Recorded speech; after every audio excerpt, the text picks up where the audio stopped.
Pinaagi og paghatag og kalingawan sa taga San Carlos, atangan usab ang gipaabot sa kadaghanan ang panagsangka sa mga binabayi sa paghahimuong Binibining Gandang Reyna 2013 karong Hunyo 29, 2013 didto sa City Auditorium.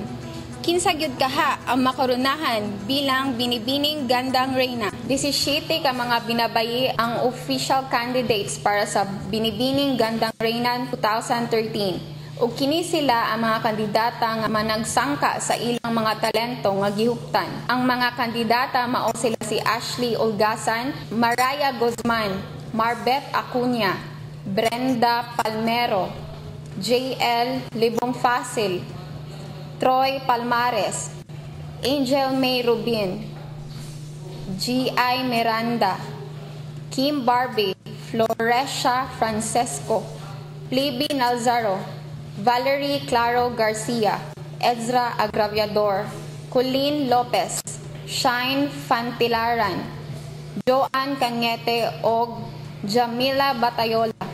Masaksihan usab ang ilang mga talento pinaagi sa pagkanta, pagbayle, pagmonolog ug uban pa nga makalingaw sa katawhan. Kini nga kalingawan subay sa pagsaulog sa ika-53 nga pagkasyudad sa San Carlos karong umaabot nga Hulyo 1. Matud pa ni Winnie Chavez sa City Tourism Office nga ang Talent Night himuon sa Hunyo 27 ug sa Hunyo 29 mao ang Pageant Night. Ang maong kalingawan libre nga ipasundayag alang sa mga katawhan.